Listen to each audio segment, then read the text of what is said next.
Kurt, can you hear us all right? I've got you, yeah. All right, congrats, my man. We are now joined by tonight's race winner of the South Point 400 at Las Vegas Motor Speedway, Kurt Busch, driver of the #1 Chip Ganassi Racing Chevrolet. And Kurt, congrats. Like I said, I know gonna have a lot of questions from the media here, so I'm gonna kick it to them. If you have a question for Kurt, please raise your hand and we'll get right to you. We'll kick it off with Lee Spencer. Go ahead, Lee. Sorry, I wasn't ready for that. That was quick. Congratulations, champ. Thank you, Lee.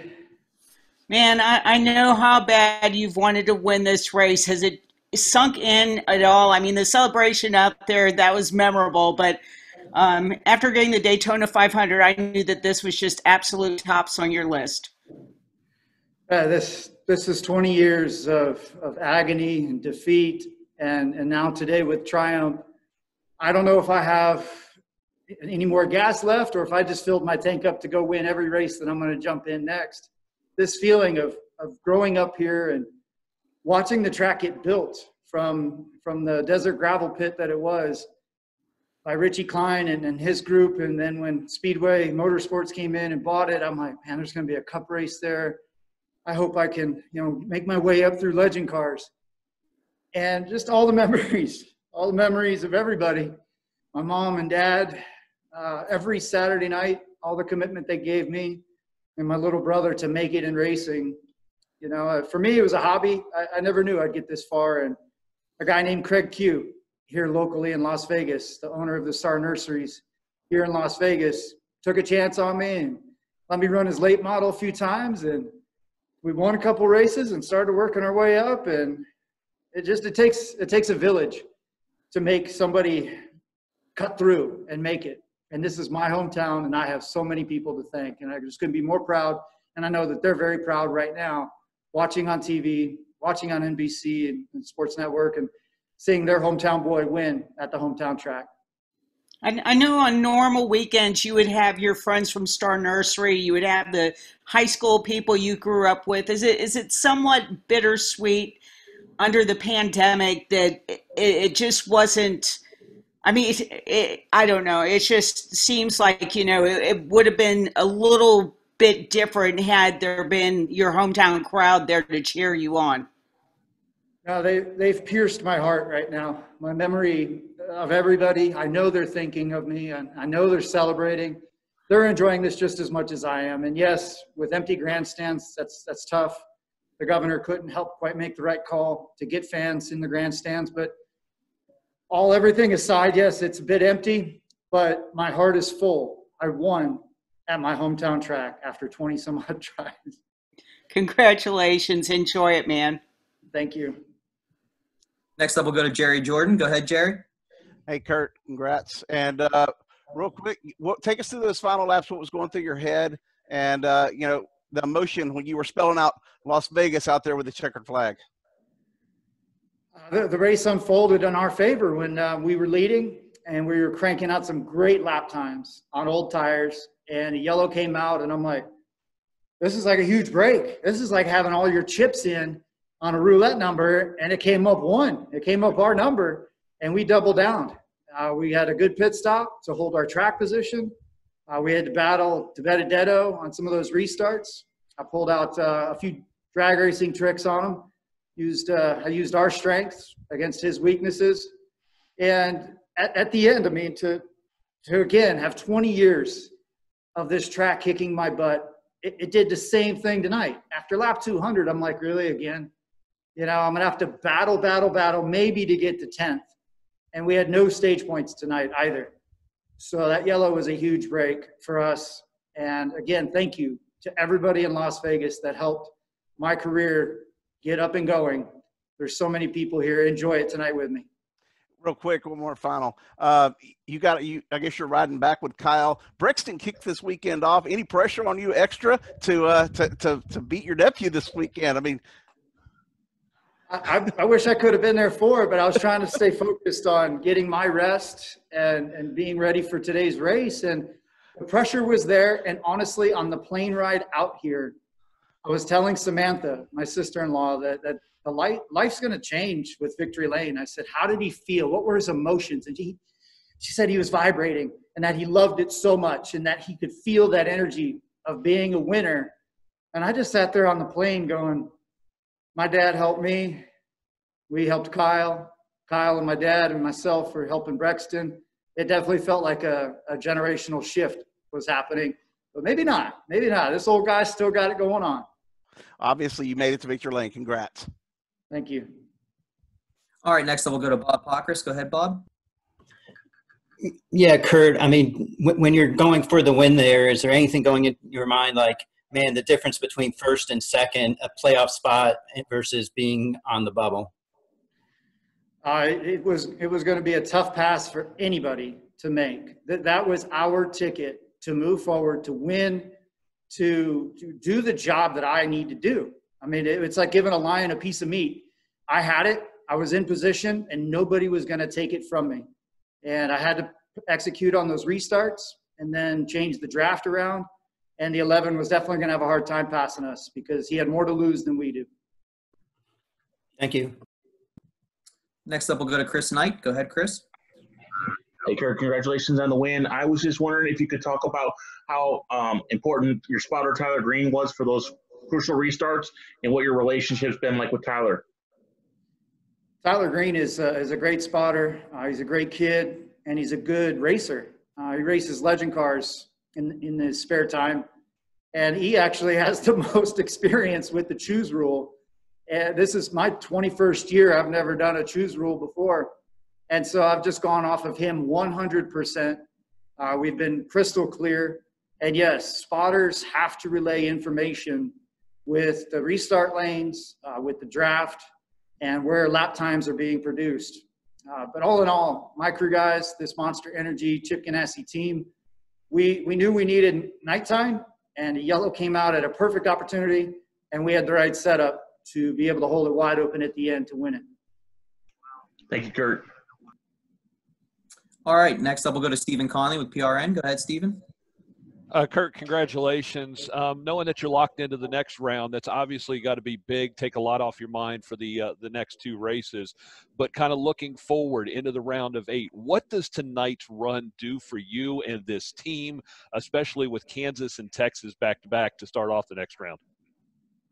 Yeah, it's a mile-and-a-half win. We last won together at Kentucky, a mile-and-a-half.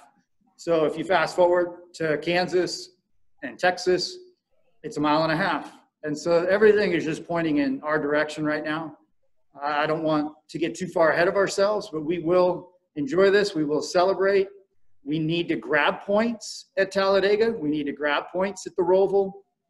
You know, we thought we were a top 8 team if things went perfectly, but we still need to execute to grab those points in case we're on the short stick and eliminated after the Martinsville round. So all in all, this is a huge breath of fresh air. It's wind in our sails, and it's a lifelong dream of mine to win in my hometown. And I know the emotions were pretty high when you got out of the car. Just kind of comparison to your other big win, your Daytona win, the emotion level, where were they? It's right there underneath Daytona, underneath the championship back in 2004. Anytime you win, it's special. But to do it in front of my hometown crowd and nobody was there, and all the people that I see every time I come to Vegas and I get to say thank you, and I can't right now, that's the hardest part. And so this one's easily ramping up to being my third most favorite win ever. Right now it's my favorite because it's here. It's Vegas. And I have so many people to thank. And they know they helped me, and they know who they are. And it just all started with Mom and Dad taking me to the racetrack right here at the Bull Ring in Las Vegas. I appreciate it. Congratulations. Thank you. I'm so very grateful. Next up, we'll go to Jeff from Empire Sports. Go ahead, Jeff. Hi, Kurt. Congratulations on the win. This is such an emotional time, so big congrats. After the race, you mentioned the people who have helped you since Vegas, but you got thanks from two people very close to you in Kyle Busch and Matt Kenseth. What was it like to get the congratulations from Kyle and Matt after you crossed the start-finish line? I mean, I'm so grateful, but to have friendships. Good job, man. Good running with you. to have friendships in this garage, and Matt Kenseth and I go back the furthest out of anybody. And it's great to have him as a teammate right now and somebody that created stability for the 42 car. And to run with him and to share notes, it's the best that we can be right now, with no practice and no normal sequences. And then with my little brother, our relationship has blossomed this year with being travel buddies and staying in a family bubble together and respecting the COVID process together. And, just to share stories and get caught up with things that we never talked about before. And to have him be the first one to give me the congratulatory donut down the back straightaway, I'm just like, it was a flashback of legend car racing when we were growing up as kids together. And old brother always wins. Sure did.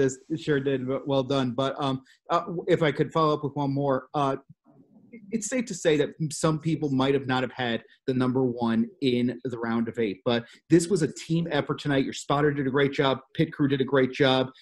How much of a statement does this win feel like? A statement to say, watch out for the number one car. We're not going anywhere.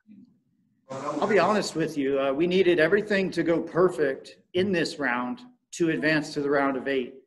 And you never want to count yourself out as a championship contender, but we knew we needed to work a little harder to keep pace with the 11, to keep pace with the 4. There's the Penske guys that are strong.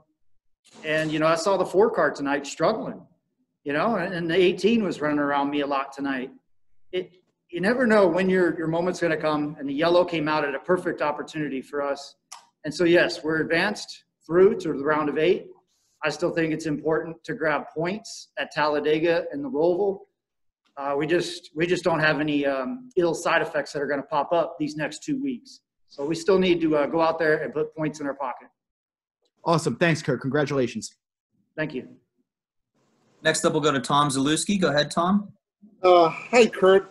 What was your thinking in the car as the restarts were happening in those closing laps? Heart rate, having nightmares?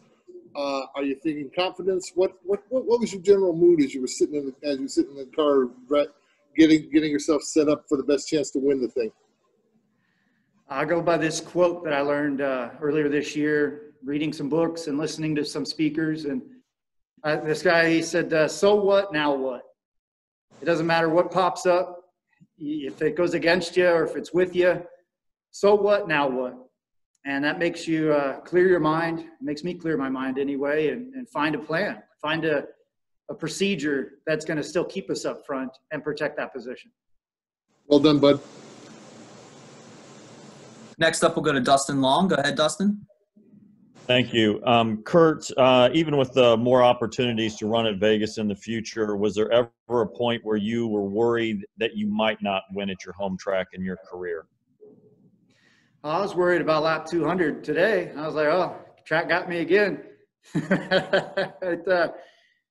It's so tough here keeping up with the track's changing conditions, the speed through 1 and 2 versus the slick part of 3 and 4. We had been notoriously loose all year at 1.5 mile tracks, and we were loose all night. The run just before this, I said, hey, we're finally on the tight side, go back. And then you just got to wheel it. You got to give it your best. And we found the right position to be in with the green, with the yellow flag, I'm sorry.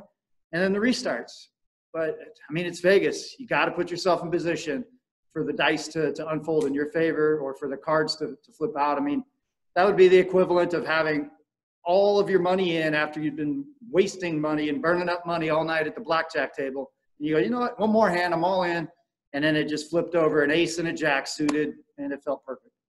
Also, Matt McCall, especially in these playoffs, has run you long during green flag cycles where others have kind of split up stages, and that certainly benefited you tonight. What is the challenge from a driver's point of view when you're running long, the tires are wearing, other people have fresher tires? What kind of demands does that put on you and the things that you're able to do that allows Matt to make these calls to put you in this position?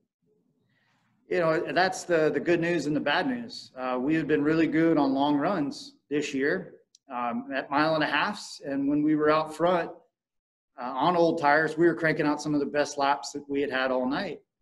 And it's like we're on that alternate strategy. And I guess it's just got to be the law of averages. And it finally unfolded in our favor. Thank you. Next up, we'll go to Dustin Albino. Go ahead, Dustin. Yeah, Kurt, congrats on the win. When a driver runs 10th to 15th most of the night, how satisfying is it in your case to win those races? Oh, this is huge. We struggled early with being loose. We needed nightfall to happen sooner rather than later. And we just kept digging. We kept ourselves as close to the front as we could. Some pit stops were a struggle. I almost missed my pit box one time. And then that clean air at the end, being up front, being the guy that has to deliver for the team, that's when everything came together for us. And so no matter where you are in this game right now of NASCAR Cup Series racing, you've got to be there at the end to win it. Thanks, Kurt. All right, next up we'll go to Sterling. Go ahead, Sterling. Thank you. First of all, Kurt, congratulations on the home track win tonight. Obviously, with the next two races coming up in this round, it'll be Talladega and the Charlotte Roval, races regarded as two really unpredictable elements of the round. Is there any pressure that has been relieved by winning here tonight going into the next two races of the round? Yeah, the pressure's off. There's not going to be any consequences the next 2 weeks, but still we want to gain points. We want to put some points in our pocket from the stages and the finish at Talladega and the Roval, just to build up towards the season end. And that's how we're going to make it to the championship is to still keep putting the pressure on. But we know we can slip up, or as Mark Martin said, you can stub your toe every now and then, but you just got to learn from it. So right now we're in great position. I knew we could make the championship 8 if everything went perfectly through this round. This just put the icing on the cake way before we could get the cake. Thanks, Kurt. Congratulations once again. Thank you. Next up, we'll go to Dominic. Go ahead, Dominic. Thank you. 2 quick questions for you here, Kurt. First, just want to get your thoughts there. 32nd career win, tying fellow past champion Dale Jarrett on the all-time wins list, what that means to you. I was just looking at Dale Jarrett on the TV. I was like, I had something in the back of my mind for him. What was it? And yes, it's a great feeling to be, teamed up, tied up with a Hall of Famer. He's ahead. He's got more Daytona 500 wins, but we do have a championship together, and that's cool company. I've always looked up to Dale Jarrett with respect. The traditions that he has started in this sport have carried through. His father taught him how to drive, how to be a great broadcaster and commentator. And so to be alongside Dale Jarrett, this win in my hometown after 2 decades of not winning, I don't know if I have more gas in the tank now to win every race or if I'm done. I'm loving every single minute of this win and what it's done here in 2020, what it means here in 2020. And when you look 2 decades from now and somebody brings up this race and you're talking about it, what are you going to remember most?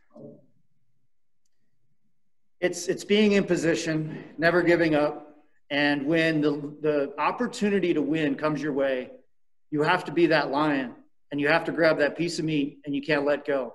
And you have to continue to protect it when others are coming up with all the other yellows and restarts and drafts and inside lane, outside lane.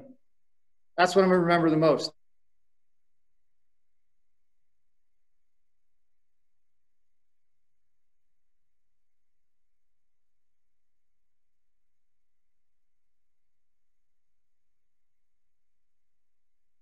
Is just describe how big of a deal you mentioned about the family. You brought up Brexton. Just tell us how great is it to see another Busch family member be involved in racing before I ask my follow-up.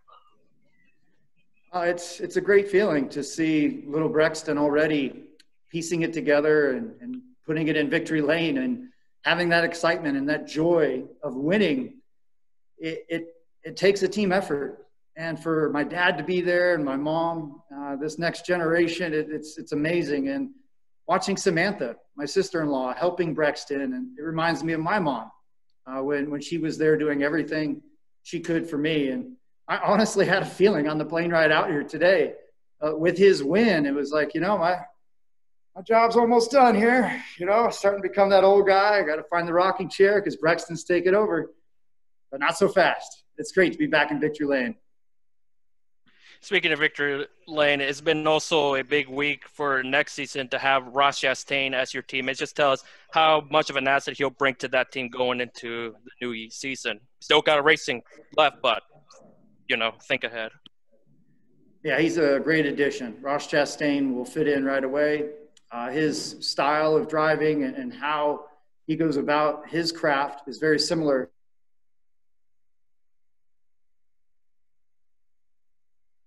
He's had some tough situations stacked against him with different sponsors and different movement, but he's just continued to rise above that and to showcase himself as the next talent to Chip Ganassi. And Chip chose him, and so I see a lot of similarities. I think he'll fit in great, and I hope that we hit the ground running strong in Daytona next year.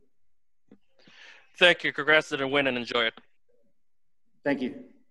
Next up, we'll go to Marty. Go ahead, Marty. Thanks, Ross. Kurt, congratulations on the win, man. 2 quick questions for you. I joined it late, so I apologize if you've already been asked this. But first off, the post-race cool-down lap, what did it mean to be celebrating there with Kyle at your home track? What a great feeling to have him give me the celebratory, mandatory door donut down the back straightaway. It was a flashback of legend car racing when we raced against each other as kids. And every time back when we were kids, because I'm 7 years older, I would beat him. So that was perfect. It took us right back to memory lane in 20 years. It was perfect right there on the back straightaway. And being from Las Vegas, obviously, it was a bummer hearing the news last week that no fans would be allowed for this race. How much were you wishing those fans would be in attendance, just losing their minds seeing you win?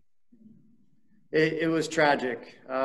Everything I was hearing from different business members in the community, Governor Sisolak said that we were going to have fans, and it just did an about face and changed. I know that Chris Powell here as the track president was devastated. The casino industry, the entertainment industry, everybody from restaurants to a friend of mine that runs one of the major helicopter tours here, they're hurting. And this is a process that we all have to get through together.